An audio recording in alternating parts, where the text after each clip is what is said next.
ಸಮಿತಿಯಲ್ಲಿ ತೀರ್ಮಾನ ಆಗಿರೋದು. ಸೋಮವಾರ, ಮಂಗಳವಾರ, ಬುಧವಾರ 3 ದಿನ ಉತ್ತರ ಕರ್ನಾಟಕದ ಬಗ್ಗೆ ಚರ್ಚೆ ಮಾಡಬೇಕು ಅಂತ. ಅವರು ಯಾವ ಸಬ್ಜೆಕ್ಟ್ ರೈಸ್ ಮಾಡ್ತಾರೆ ಅಂತ ಹೇಳೋಕ್ಕಾಗಲ್ಲ. ವಿರೋಧ ಪಕ್ಷದವರು ವಕ್ಫ್ ಬಗ್ಗೆ ಇನ್ನೂ ಉತ್ತರ ಕೊಟ್ಟಿಲ್ಲ ಸರ್ಕಾರದಿಂದ, ಮತ್ತು ಅದು ಚರ್ಚೆನೂ ಮುಗ್ದಿಲ್ಲ. ಅದು ಅದನ್ನು ತಗೋತಾರೋ ಇಲ್ಲ ಉತ್ತರ ಕರ್ನಾಟಕ ತಗೋತಾರೋ ಗೊತ್ತಿಲ್ಲ ನನಗೆ. ಗೌರ್ಮೆಂಟ್ ಈಸ್ ರೆಡಿ, ಉತ್ತರ ಕರ್ನಾಟಕ ಚರ್ಚೆಗೂ ರೆಡಿ ಇದೆ, ಉತ್ತರ ಕೊಡೋಕ್ಕೂ ರೆಡಿ ಇದೆ. ಸರ್, ಮಾಣಿಪಾಡಿ ವಿರುದ್ಧ ಏನು ಆರೋಪ ಮಾಡಿದ್ರೆ ಅದು ಸುಳ್ಳಿದೆ ಅಂತ ಹೇಳಿ ಸ್ವತಃ ಮಾಣಿಪಾಡಿ ಅವರೇ ಹೇಳುವಂಥದ್ದು ಸರ್. ವಿಜೇಂದ್ರ ವಿರುದ್ಧ ಆರೋಪ ಮಾಡಿರೋದು ಸರ್. ಅಲ್ಲ ಆಯ್ತಪ್ಪ, ಮಾಣಿಪಾಡಿನ ಸ್ವತಃ ಇದರಲ್ಲಿ ಹೇಳಿದಾರಲ್ಲ ಹಿಂದೆ.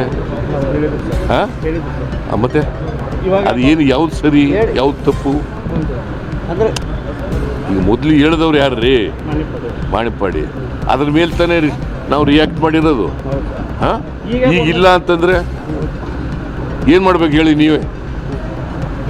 ಹಾಂ, ನಾವು ರಿಯಾಕ್ಟ್ ಮಾಡಿರೋದು ಸರಿಯಾಗಿದೆ ನನ್ನ ಪ್ರಕಾರ. 150 ಕೋಟಿ ಸರ್, ಅವರು 150 ಕೋಟಿ ಆಫರ್ ಮಾಡಿದ್ರು ಅಂತ ಅವರೇ ಹೇಳಿರೋದು. ಹಾಂ, ವಿಡಿಯೋ ರೆಕಾರ್ಡ್ನಲ್ಲಿ ಇದೆ, ಅವರೇ ಮಾತಾಡಿರೋದು, ಪ್ರೆಸ್ ಮೀಟಿಂಗ್ ಮಾಡಿ ಹೇಳಿರೋದು. ಗೊತ್ತಾಯ್ತಾ? ನಂಬರ್ 1. ನಂಬರ್ 2, ಈಗ ಇಲ್ಲ ಅಂತ ಹೇಳ್ತಾ ಇದ್ದಾರೆ ಆಫ್ಟರ್ ಮೆನಿ ಇಯರ್ಸ್. ಹಾಂ, ಏನು ಮಾಡ್ಬೇಕು ಹೇಳಿ? ನೀವೇ ಹೇಳ್ಬೇಕು ಏನು ಮಾಡಬೇಕು. ಸರ್, ಜೋಶಿ ಅವರು ಇದು ಆರೋಪ ಸರಿ ಇದೆ ಏನು ಇವರು ಹೇಳಿದ್ದಾರೆ ಸರ್. ಅವರು ಮಾಣಿಪಾಡಿ ಅವರು ಜೋಶಿ ಅವರು ಹೇಳ್ತಾರೆ ಸ್ವಾಮೀಜಿಗಳು ಕ್ಷಮೆ ಕೇಳ್ಬೇಕಂತಿದ್ದಾರೆ. ಪಂಚಮಸಾಲಿ ಹೋರಾಟಕ್ಕೆ ಸಂಬಂಧಪಟ್ಟಂಗೆ ತಾವು ಕ್ಷಮೆ ಕೇಳಬೇಕು. ಪಂಚಮಸಾಲಿ ಸಮಾಜಕ್ಕೆ ತಾವು ಅನ್ಯಾಯ ಮಾಡ್ತಿದ್ದಾರೆ ಅನ್ನೋ ಒಂದು ಆರೋಪ ಮಾಡ್ತಿದ್ದಾರೆ. ಅನುಮತಿನೂ ಕೂಡ ಅವ್ರು ಯಾಕೆ ಮಾಡಲಿಲ್ಲ? ಜೋಶಿ ಇದ್ದಾಗ ಜೋಶಿ ಅವ್ರು ಯಾಕ್ರಿ ಮಾಡಲಿಲ್ಲ? ಜೋಶಿ ಅವ್ರು ಯಾಕೆ ಇತ್ಯರ್ಥ ಮಾಡಲಿಲ್ಲಪ್ಪ? ಹಾಂ, ಯಾರು ಕ್ಷಮೆ ಕೇಳಬೇಕಾಗಿರೋರು? ಯಾರು ಇತ್ಯರ್ಥ ಮಾಡಲಿಲ್ಲೋ ಅವ್ರು ಕ್ಷಮೆ ಕೇಳಬೇಕು. ಸಿಬಿಐ ಏನಾದರೂ ಕೊಡ್ತೀರಾ ಸರ್ ಮಾಣಿಪಾಡಿ?